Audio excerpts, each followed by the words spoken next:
Actually, I've been very unlucky. Oh, no, don't do that. It was much more joyful because I had a drink there and a cigar and a radio. I'm the dude, man. So there was a lot of fear there, I have to admit.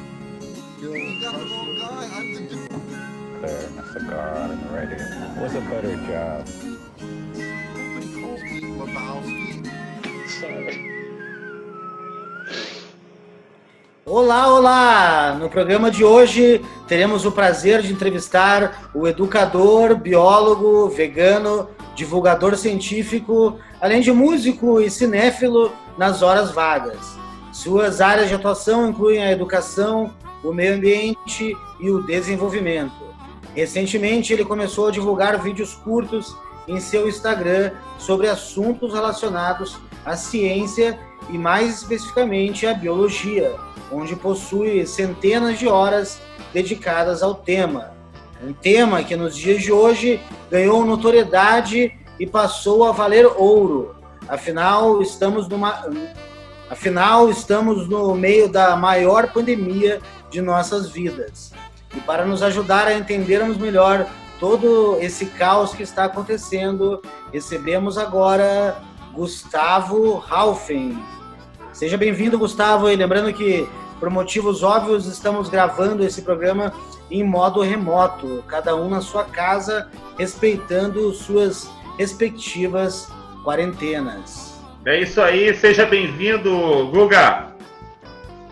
Ô, galera, muito obrigado pelo convite aí. Eu acompanho já o canal de vocês desde o início. Na verdade, eu acompanho já o Igor desde os programas de rádio e tal.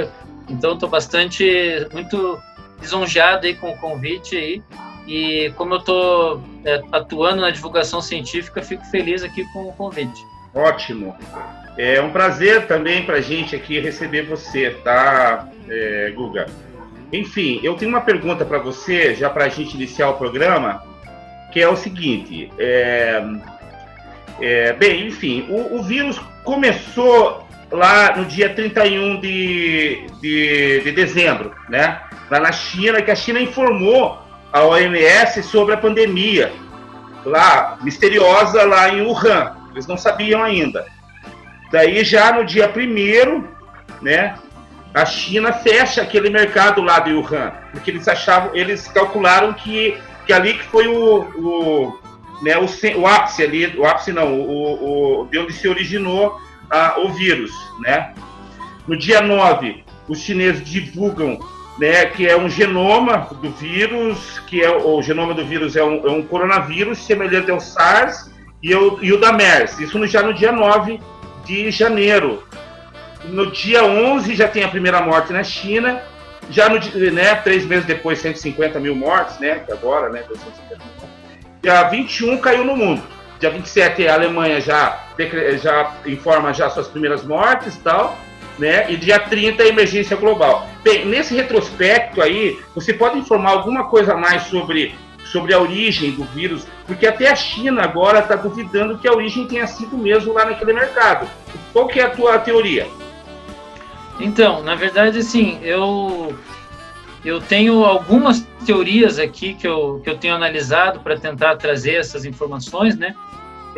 Só recapitulando junto contigo, né? Parece que o surto começou dia 26 um surto de epidemia, dia 26 de dezembro, né? Muitas pessoas com uma pneumonia muito forte foram internadas. Mas no dia 31 que a China avisa a OMS, a Organização Mundial... Isso, no dia 31, né, eles reportaram a OMS e a CDC, né? Uhum. E aí, uma semana depois, eles sequenciaram, exatamente como você falou. No dia 22, após 17 mortes, no dia 23, então, eles fecham o Wuhan, fecham 11 milhões de pessoas nas suas casas, né? E aí, então, começa realmente essa pandemia. Aquela imagem aérea daquele hospital sendo construído, né? Que era impressionante, que parecia um joguinho do Lego, né? Então, o que a China fez foi o certo, isso. Fechou. Sim, exatamente. Disponibilizou leitos para a população, porque já sabiam o que ia acontecer. Mas respondendo à tua pergunta, a teoria mais aceita é que esse vírus tenha transbordado, a gente chama na biologia, né? Ele tenha migrado de uma espécie para outra em algum local de Wuhan e que provavelmente tenha sido de um morcego, através de análises genéticas que eles fizeram nos vírus que atacaram o ser humano e nos vírus que atacam os morcegos, mas também existe grande probabilidade do pangolim, né? O pangolim é um mamífero que possui escamas. Algumas pessoas comem a carne dele e as escamas são usadas na medicina chinesa. Mas ele não é originário da China, ele vem do tráfico ilegal da África. Qual que é o nome do animal que você falou? Pangolim. Pangolim, é um mamífero. Pangolim. Ele é um mamífero, é nome de circo, né? Aí, na tela, que bicho é esse aí, né? Uma foto, deve ter no grupo, deve ter. Né? Sim. Essa é a teoria mais aceita, né? Assim, não. Mas a gente pode brincar com outras teorias também que estão por aí, né? Existe alguns... A própria China chegou com uma ideia de que os soldados americanos levaram o vírus lá para o Wuhan. Isso foi o governo chinês que divulgou uma certa época. E tem os loucos aí da extrema-direita no mundo, ou no Brasil também, tal, que dizem que é um projeto, né, comunista e tal, essas coisas. Inclusive o próprio Ernesto Araújo veio com uma barbaridade dessa, o Weintraub lá da educação também andou falando uma coisa, mas isso é gente lunática, né, isso não dá para levar em consideração. Mas falando mesmo sobre as teorias, você tem algumas teorias, né?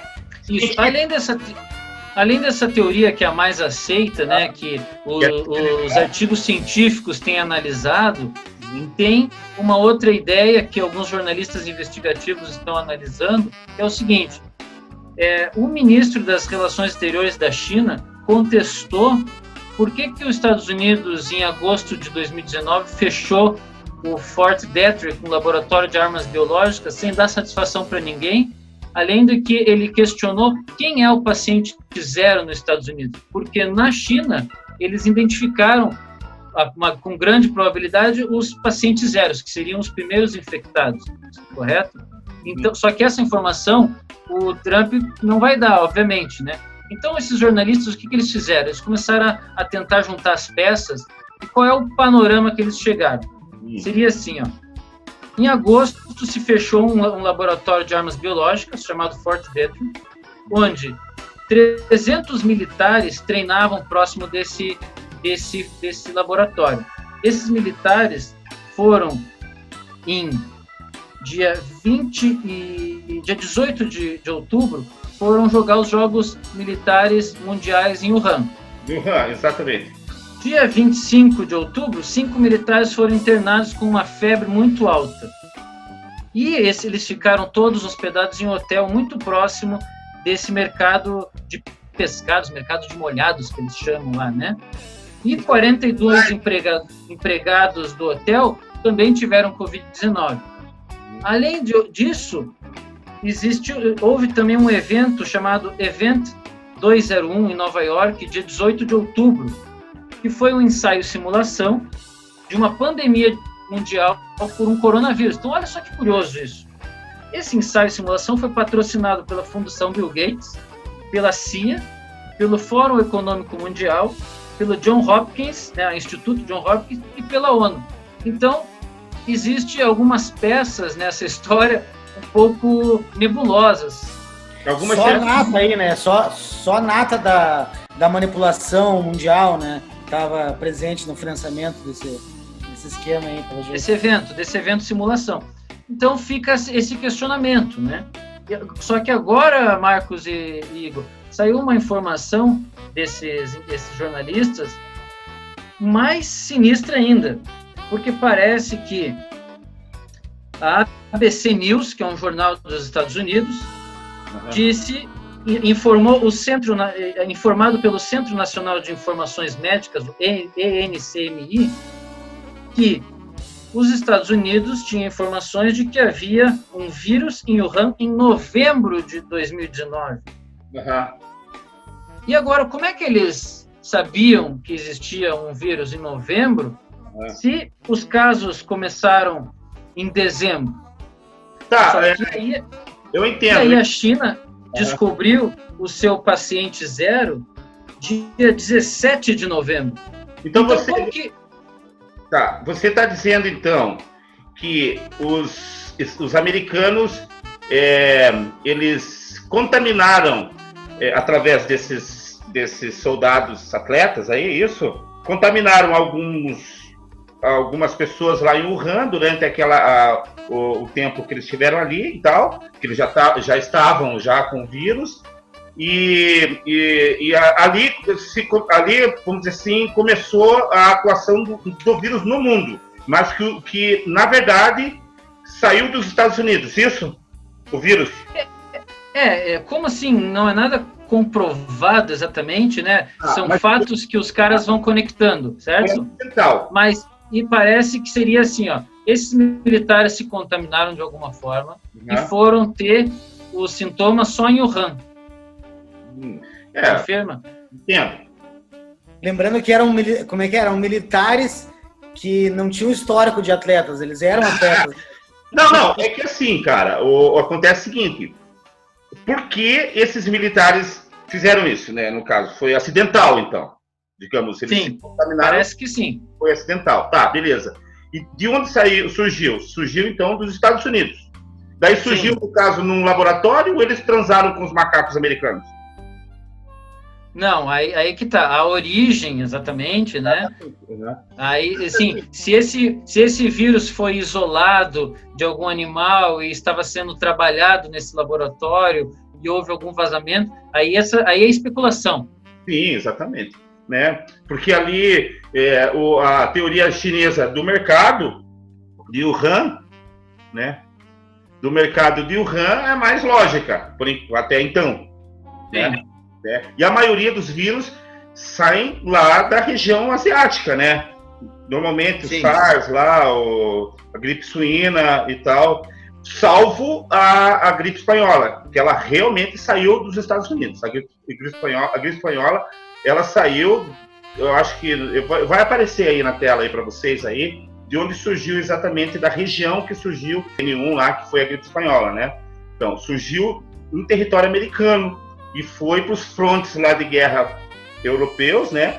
E se espalhou pelo mundo. Isso é certo. Então, já tem um ponto positivo para a tua teoria que os americanos foram os... Então, lembrando que a teoria não é minha, né? Que eu só estou aqui trazendo informações de que outros caras pesquisaram. Né? Essas pessoas que pesquisaram são jornalistas. Eu vou passar o nome, o Pepe Escobar, vocês podem procurar o Pepe Escobar.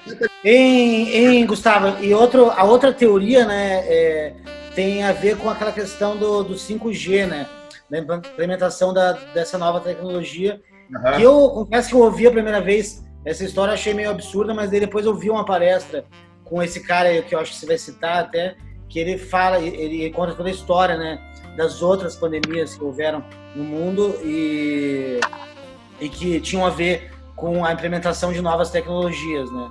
Fala um pouco mais sobre essa teoria pra gente.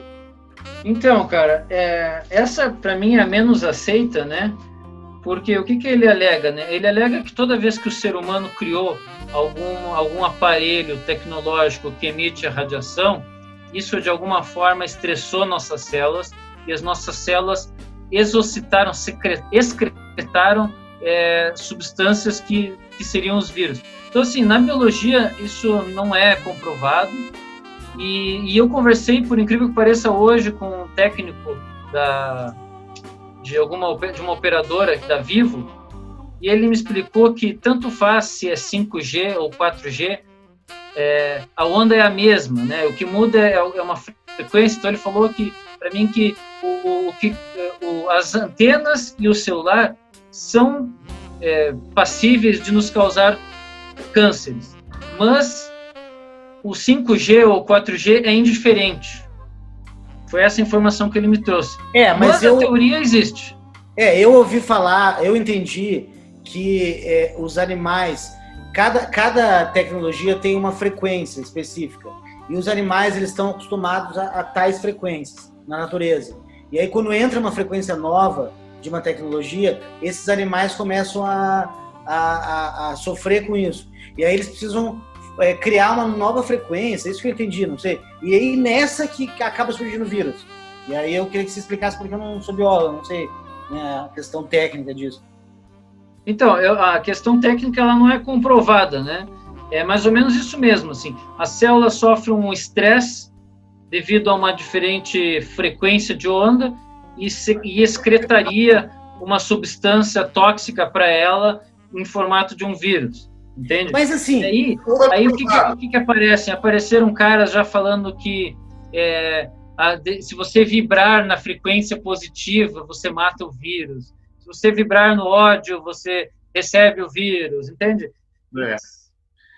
Eu só queria entender uma coisa, Guga, porque essa questão, eu queria saber o que a biologia está estudando hoje em dia em relação às ondas eletromagnéticas, né? Se talvez a biologia ainda não está um pouco atrasada, né, nessa questão que não foi muito aprofundada, porque a gente fica nessa questão das células, né, dos micro-organismos e tal, e às vezes tem coisas invisíveis aí que podem ter uma influência sobre a gente muito maior do que a gente imagina. Certo. O que eu tenho para te dizer sobre isso? É bem comprovado cientificamente que pessoas que trabalham em instalação de antenas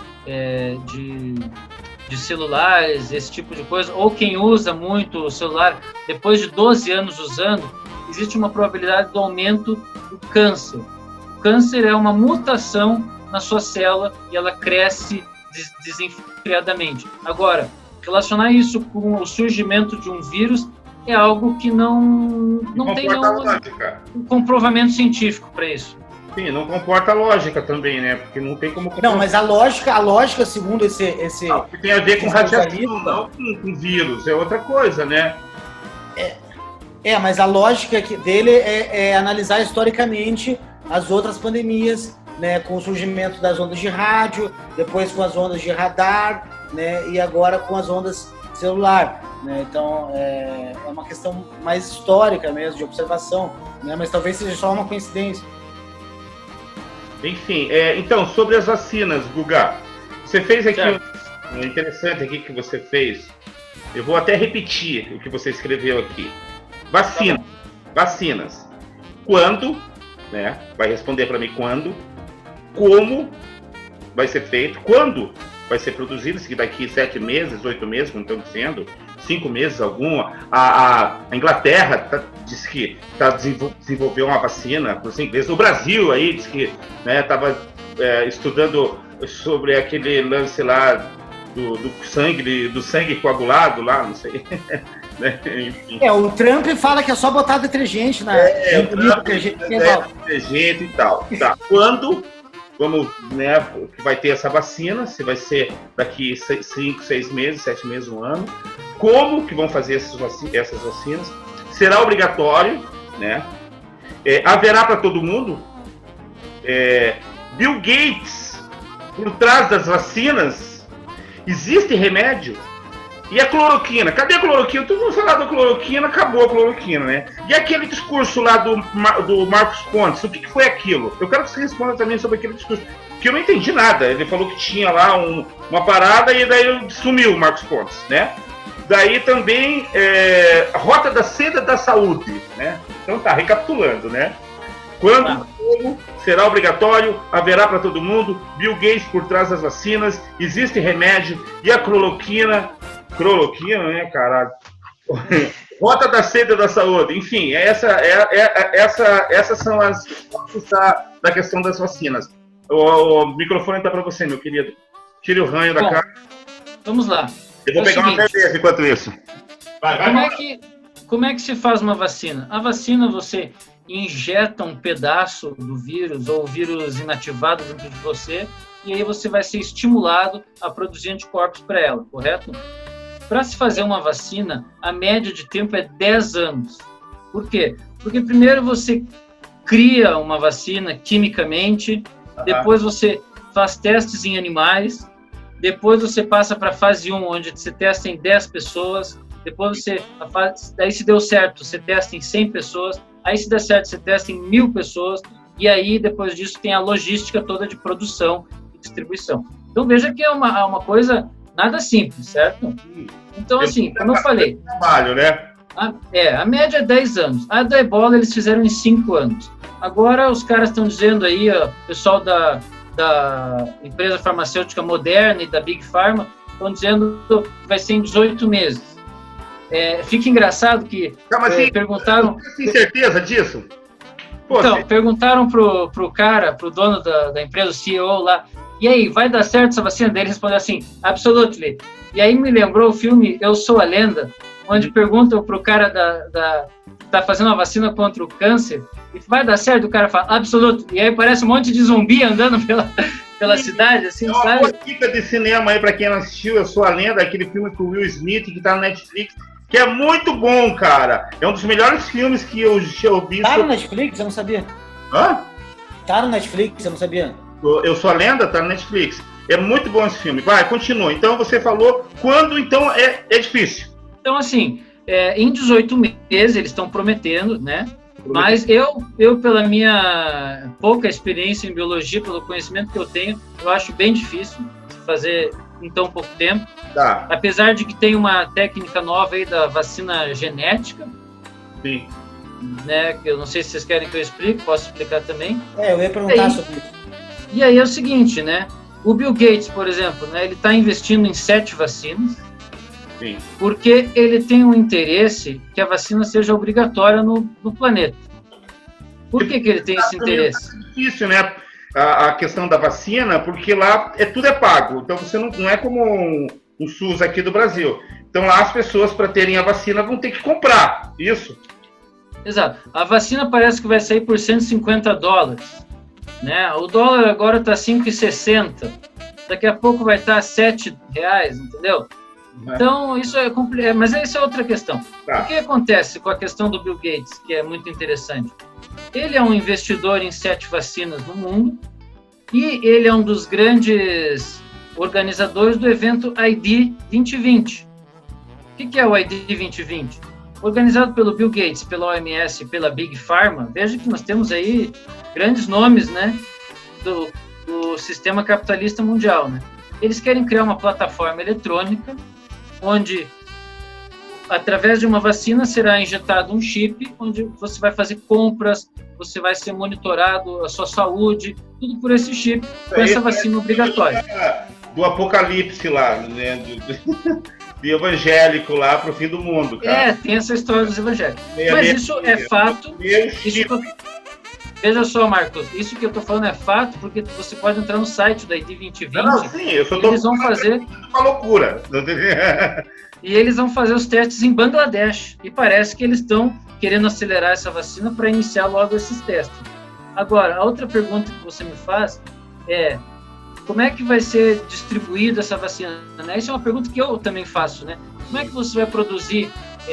Porque quem não for vacinado, se a vacina for obrigatória, primeiro, né? Se a vacina é obrigatória, é muito difícil você fazer uma vacina em 18 meses. Aí você já quer obrigar todo mundo a usar.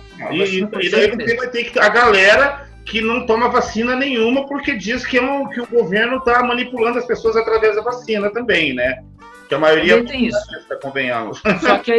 Só que a questão que eles falam assim, ó, eles querem fazer uma vacina e um chip ali, o ID 2020, que aí, se você não for vacinado, você não vai viajar de avião. Se você não for vacinado, você não vai ter conta em banco. Não vai tirar o passaporte. Exato. Como é hoje com a febre amarela, por exemplo, né? Em alguns lugares do mundo você precisa ser vacinado para viajar. Mas a febre amarela é de longa data, já é uma vacina que funciona muito bem. Mas vamos dizer assim, então quer dizer que o vírus ele vai se concentrar só na resistência ali da galera. Por exemplo, se você é vacinado, você já está, né, vacinado do vírus. Mas se você é contra a vacina, se você não tem dinheiro, se você não se importa de não viajar e nem tirar o passaporte, nem nada, e não votar, e você resolve não ter não comprar a vacina, não tomar a vacina, então você vai estar o tempo todo ali à mercê do vírus, isso? Bom, primeiro assim, a gente estava falando do ID 2020, que vai um teste em Bangladesh, que vai acontecer logo, né? Mas vamos pensar que eles vão testar lá. Vamos pensar que a vacina surja e a gente não vai ser com o chip, né? Vamos pensar aqui. Exatamente, você vai ser obrigado a tomar, ou se você não tomar, você vai ficar à mercê do vírus. Exatamente. Mas a questão do chip, eu acredito que possa até acontecer, mas isso a longo prazo. Eu acredito que daqui 10 anos, né? Sim. E essa solução agora de vacina pro coronavírus é agora, é imediata. Não pode ser daqui 10 anos, né? Bom, eu tenho a terceira questão, não sei se o Igor quer falar mais alguma coisa. Eu quero fazer tirar uma dúvida com o Guga, porque assim, tem muita gente falando por aí que, lá na China, por exemplo, ou nos lugares que o coronavírus já existe há mais tempo, que as pessoas que contraem uma vez, elas estão imunes e elas não contraem mais. Mas eu fiquei sabendo que na China pessoas teve uma segunda onda, né, do vírus, né, e as pessoas ainda estão estudando, não tem como saber se a pessoa pegou uma vez, né? Isso eu queria que você explicasse melhor para o pessoal de casa. Tá bom. Então, é o seguinte. Vamos supor assim, você faz... Na China eles fizeram um lockdown, ninguém proibiu, né, as pessoas de sair de casa, e aí diminuiu o número de contágios. Aí o que eles fizeram? Opa, beleza, vamos abrir os comércios, todo mundo normal. E aí todo mundo saiu de casa. Quando todo mundo saiu de casa, muita gente que não tinha sido contaminada começou a se contaminar. Isso é o que chama a segunda onda de contaminação, né? Porque as pessoas saíram para a rua e quem nunca não tinha pego começou a pegar. Agora, a outra pergunta que você fez ali, se a pessoa, uma vez que pega, pode pegar de novo, normalmente, doenças virais, você pega uma vez só, né? Catapora, né? Ou a própria gripe, claro que a gripe no outro ano, ela é uma gripe nova, né? Sofreu uma mutação. HIV também? Tá, uma pergunta. Esse vírus, ele pode mutar antes de desenvolvermos a vacina? Suponha assim, de repente ele resolve ter uma outra ideia. Isso pode acontecer antes da gente ter a vacina? Exatamente, Marcos. Esse vírus, ele tem se mostrado muito mutante. Ele já sofreu algumas mutações e isso pode dificultar porque talvez a gente não precise de uma vacina. A gente precise de um coquetel de vacinas. Sim, ele já sofreu mutações, mas parece que essas mutações não impediriam de uma única vacina fazer o efeito que ela deve fazer. Mas diz que a cepa, né, a cepa que a gente chama é o tipo do vírus que está no Brasil, já é diferente do que está no Irã e que é diferente do que está nos Estados Unidos. Então daí pequenas mutações. Teriam que ser vacinas diferentes ou a mesma vacina resolve, nesse caso? Nesse sentido, sim. Nesse caso, sim. Mas não se aborta a ideia de que é necessário, talvez, num futuro próximo, uma nova vacina para o Covid-20, Covid-21, Covid-21. Então... Só mais uma questão, que a gente, o Marcos, na pergunta dele, ele citou a cloroquina, e eu queria acrescentar sobre isso, porque eu conheço uma profissional que cuidou da minha mãe uma época, uma fisioterapeuta, e ela trabalha no hospital e tal, e ela falou, né, que em alguns hospitais que ela trabalha, os médicos estão dando cloroquina e que está ajudando os pacientes e tal. Aí eu falei para ela que tinha tido histórias, né, divulgadas aí de pessoas morrendo, né, teve até um recente ontem, parece, um cara que teve uma parada cardíaca devido ao uso do cloroquina. Ela falou que isso foi um cara lá bem louco que deu uma dosagem muito alta do paciente, daí, enfim. E aí eu queria que você falasse sobre a cloroquina. E que eu não entendo porque que só o Brasil fala disso, né? Não, o Trump falou pra caralho dessa cloroquina. O Trump também, tá, beleza. Então o Trump... Não é só o Brasil, né? A cloroquina, ela tem uma ação em que ela diminui a resposta inflamatória, né? A resposta inflamatória, por exemplo, assim, quando você bate o braço e ocorre uma inflamação ali, aquece a região, aumenta, né, a circulação sanguínea, então ela diminui, né, ela tem uma ação, diminui a ação inflamatória. Por isso que ela também, quase isso, né, mas ela também diminui um pouco a ação imunológica.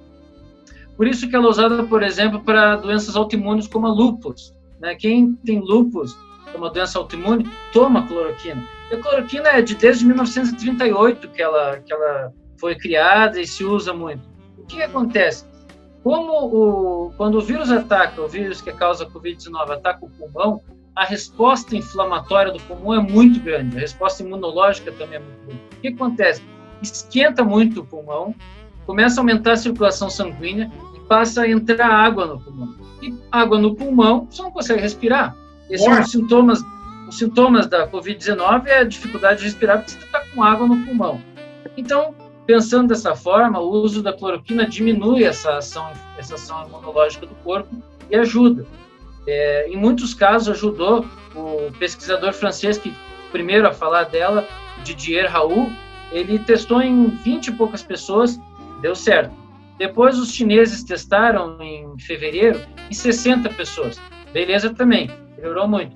Só que o problema é que como os testes são em amostragens, número de pessoas muito pequeno, não é responsável o cientista falar que ela está funcionando, porque ele está usando uma amostragem muito pequena, ele não testou em grande número de pessoas, né? Ainda não se pode ter uma certeza. Isso, e o que acontece? Quando você vai tomar a cloroquina, se você ler a bula, ela tem várias reações que acontecem no corpo. Ela pode causar cegueira, pode causar problema cardíaco, problema no fígado. Então, a dosagem... cardíacos. Um hipertenso, por exemplo, pode ter uma parada cardíaca. Exato. Então, a dosagem dela é muito delicada. Aconteceu no Brasil agora que 11 pessoas morreram, né, por causa da cloroquina. Então, a cloroquina ela já está sendo meio que deixada de lado até, sabe? Os colaterais não compensam nesse caso. Pelo que eu vi um outro pesquisador falando, é que assim, eles chegam para a pessoa e falam assim, você vai morrer, posso testar a cloroquina em você? Aí a pessoa, claro. Porque, na verdade, é um paliativo, né, até passar o vírus, porque não é a cura do vírus. Não, exatamente, não é a cura do vírus. A cloroquina é a cura do vírus. Não, ela alivia os sintomas para que a pessoa passe a situação do vírus, né, o programa ali do vírus, sem que ela morra no caminho, né? Então não é uma cura. Bem, enfim, agora eu quero fazer uma pergunta para você, várias perguntas, como eu fiz aí antes, né? E tal, sobre o nosso terceiro ato aqui do programa, né? Que é a pós-pandemia, né? Quando acabará, né? Tem a ver já com a segunda pergunta também, né? Então, como será a partir disso?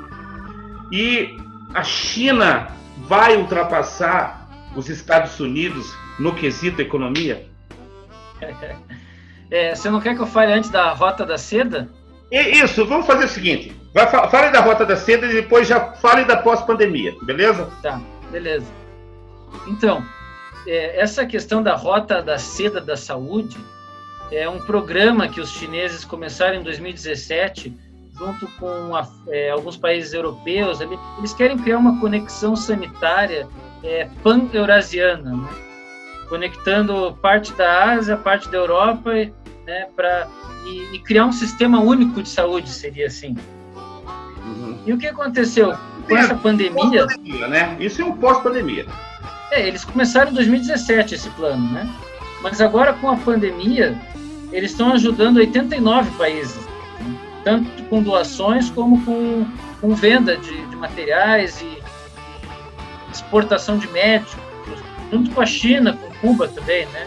Vamos dizer que existe um plano da Organização Mundial da Saúde de um SUS internacional.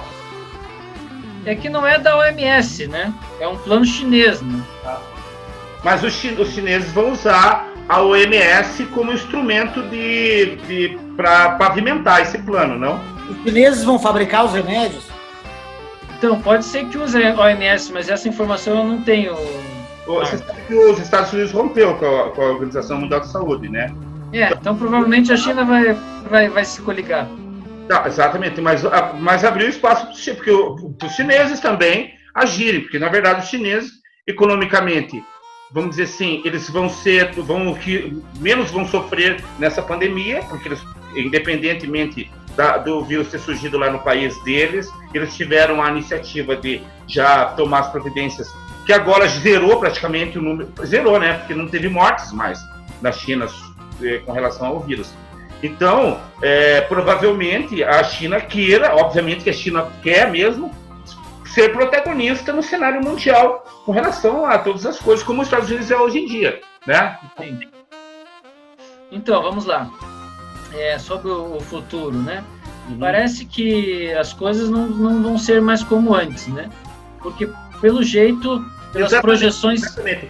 Me explica isso, porque eu estou tentando colocar isso... Não vai ser como antes. Vai ser, tipo, as pessoas vão ser diferentes, as coisas, o planeta em si vai ser diferente, ou cada região vai ter a sua idiosincrasia.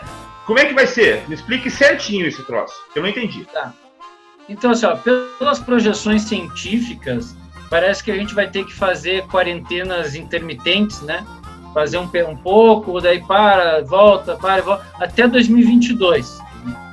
E parece que a gente vai entrar os economistas, por exemplo, alguns que eu acompanho lá da UFSC, eles têm dito que a gente vai entrar, que não é uma crise, né? É uma grande depressão econômica. Sim. Vai ser pior do que a de 29. Então, eles têm falado numa hiperinflação absurda, né? Tem um economista da UFSC, lá, o Neil Dourix, que ele tem dito que o dólar vai chegar a R$8.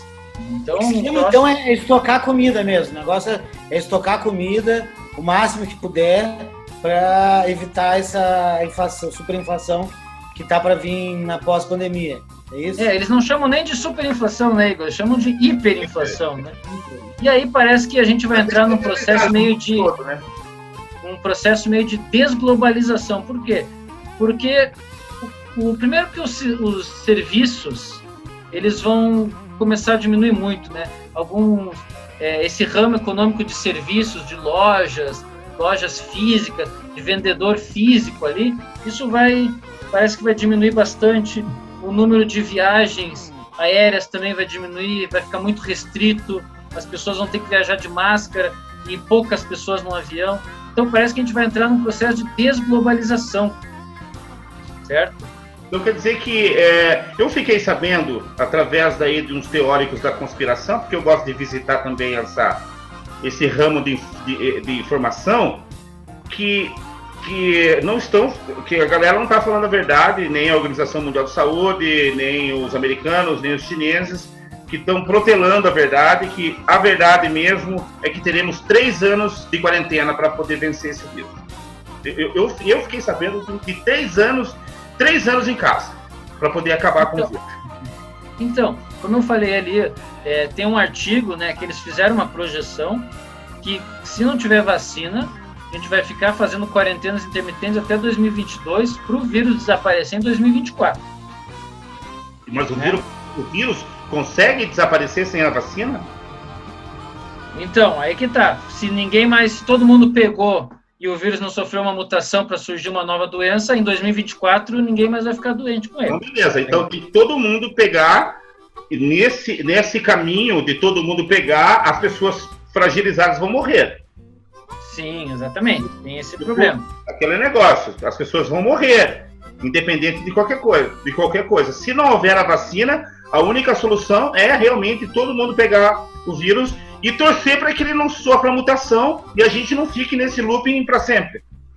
É que assim, vamos pensar numa situação hipotética, Marcos. Seria assim, ó, vamos supor que que o mundo pudesse ficar 2 meses trancado em casa sem fazer nada. O mundo todo, entendeu? né? O mundo todo. Aí pronto, acabou com o vírus. Ninguém mais se contaminou, ninguém mais pegou, não existe mais vírus. Isso é impossível. Isso é impossível. Talvez não sei nem se seria possível em um país, né? Talvez um país pequeno. Não, talvez uma Cuba seja possível, né?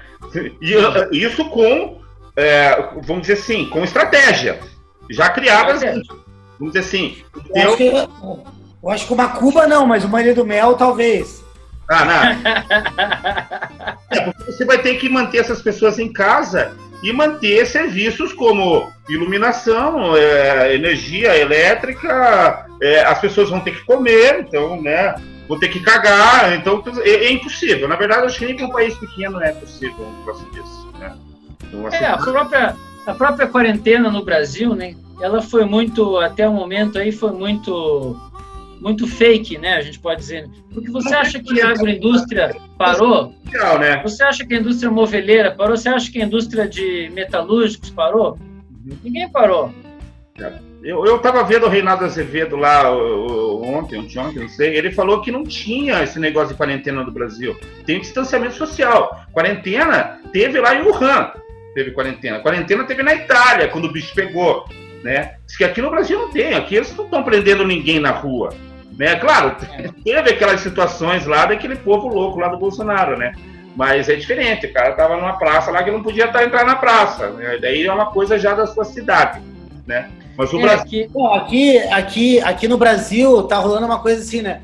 O cara precisa entrar de máscara no mercado e daí aí o segurança barra ele porque ele tá sem máscara. Aí sai uma pessoa e fala assim: não, pega a minha, eu já usei. E bota a máscara e entra. É um caso real que... tá rolando. Tem acontecido milhares de vezes aí. Ó, pega a minha máscara aí pra você entrar no mercado, né? O brasileiro, a gente é, né? Obviamente. Não só ser humano. A gente fala o brasileiro, como é que é o brasileiro? Não, o ser humano é assim. Hein, Guga, mas voltando para a parte mais séria ali, eu vi também especialistas na área assim de política, economia, enfim, falando que esse cenário pós-pandemia vai ser muito difícil mesmo, vão ser umas trevas, porque os governos vão se fechar cada vez mais e vai dar vazão para governos mais autoritários, governos que fechem seus países e controlem os seus povos ali e as suas economias, porque vai ser uma como você falou, não é nem uma crise, é uma depressão, né, pior que 29, então, ou seja, o negócio é estocar comida mesmo, papel higiênico. O mundo vai regredir, né? O mundo vai regredir, assim. Basicamente. Seus... Só para terminar, então, assim, você pode falar sobre isso. Claro que daí você pega os espiritualistas, eles já são mais otimistas. Eles acham que tá numa transição necessária, que tá uma merda, a gente tá se enfiando no poço para depois a gente começar uma sociedade nova, com novos valores, enfim. E aí, mas isso pra galera que sobrar, né? Porque vai morrer muita gente, basicamente. Né? Seja de fome, por causa da economia, ou seja desses vírus que estão se alastrando e que tendem a se alastrar ainda mais. Então, vamos lá, então. Parece realmente vai morrer muita gente, seja pela crise econômica e também muita gente seja pela crise de saúde, né? Isso é um fato realmente que vai acontecer.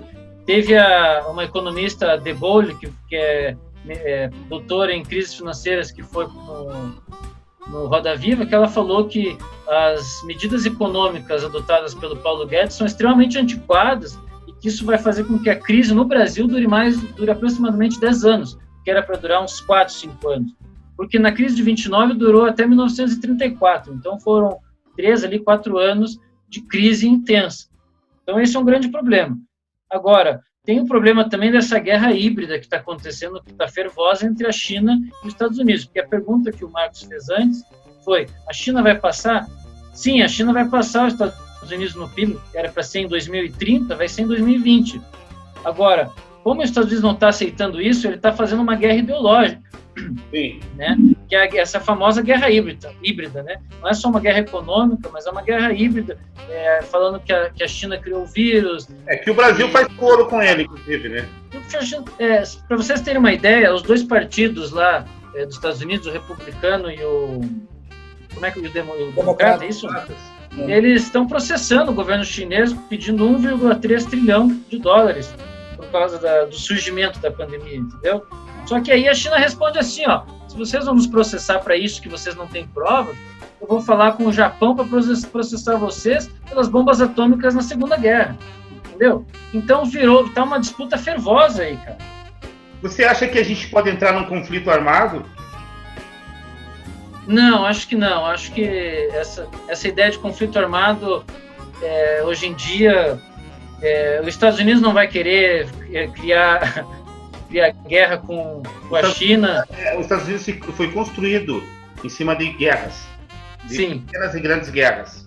Então eu acho que seria tradicional os Estados Unidos, pelo menos, alguma escaramuça aqui na Venezuela, tá entendendo? Algum tipo de conflito ali, acolá, com parceiros, que a gente falou da Rússia, dos russos ainda, né? Não falou da Rússia, que tem também esse peão, que não é um peão, né? É um outro rei também do tabuleiro, que faz coro com a China, que é também um aliado, né? Tem ali os seus relacionamentos aí conturbados ali com a Ásia, mas ainda é parceiro mais da China do que dos Estados Unidos, né? A China junto com a Rússia, eles fazem parte do grupo ali anti-imperialistas, né?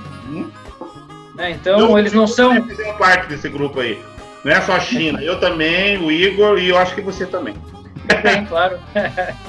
Então, pessoal, estamos agora nos aproximando aí do final, né, desse Garrafas Separadas, edição histórica aí, em plena quarentena, né? Esperamos que a pandemia dure pouco, e esperamos que, apesar do prognóstico aí, né, do nosso amigo Gustavo Halfing e de outros especialistas, né, esse prognóstico um pouco negativo, mas esperamos que as coisas melhorem, né, ainda que precisem piorar, né, no começo. E aí eu queria agradecer você que acompanhou esse bate-papo aí. Não se esqueça de se inscrever no nosso canal, né, ativar as notificações, convidar seus amiguinhos aí. Eu também quero agradecer a presença do Guga aqui com a gente, nosso amigo. Muito obrigado por ter esclarecido aí as questões. Foi bastante didático e eu achei fantástico, sinceramente eu achei bem legal. Teve algumas informações que eu vou pesquisar aí, que eu particularmente achei bem interessante e eu vou me debruçar no assunto, tá? Então, muito obrigado, Guga, né? Igor, continue aí com a despedida. Enfim. Só que eu também queria agradecer a presença do Guga e Gustavo Halfing. Pedir para o pessoal também, a gente vai colocar embaixo aí o Instagram dele para vocês seguirem. A descrição também do canal, agora vai aparecer aqui, na descrição do canal também vai ter. Né? Isso, quando ele está postando um vídeo por dia quase aí, enfim. Está esclarecido, pessoal, aí. Muito legal isso, muito boa a atitude aí do nosso amigo Guga. Bom, gente, é isso aí, Guga. Um abração aí, valeu, cara. Então, Guga, agora as suas considerações finais para a gente encerrar o programa. Então, eu agradeço aí de coração a vocês, parabéns pela iniciativa de não só trazer cultura, como vocês já têm feito, e trazer tantas informações legais, mas também trazer ciência, né? Eu fico feliz porque eu tenho tentado divulgar mais a ciência e vocês, então, são mais uma oportunidade para a gente propagar informações de qualidade. Então, obrigado e também peço aí, se tiverem interesse, podem também me seguir no Instagram para também fortalecer o profissional da educação. Beleza? É isso aí, galera. Muito obrigado aí para a galera que está curtindo aí o canal, né? A galera que está chegando agora, se inscreva, né? Comente também, né? Comentem, né, sobre o assunto. E é isso aí, galera. Até a semana que vem, que agora a gente começou agora, né, com um novo programa Quarentena, que é esse programa que a gente está fazendo aí. A ideia é que venham outras pessoas para entrevistar, mas o Guga é coringa no canal, que o Guga, quando a gente precisar de alguma informação aí relacionada à biologia, a gente vai chamar o Guga mais vezes. Sim, aí. O Guga é o nosso Átila, ponto final. Exatamente. O Guga é que a gente convidou o Átila e a Marino e ele não pôde, porque ele tinha um outro compromisso, a gente trouxe o Guga. Mas já que o Guga veio, a gente não quer mais saber do Átila. Já falei do Átila. Olha só o Guga. Então é isso aí, galera. Muito obrigado por ter curtido aí o canal. Valeu. E vamos fechar aí, galera. Valeu aí, ó. Valeu. Guga, então. Pega os seus copos aí. Valeu. Curta o canal e até a próxima semana. Valeu, galera. Tchau, tchau.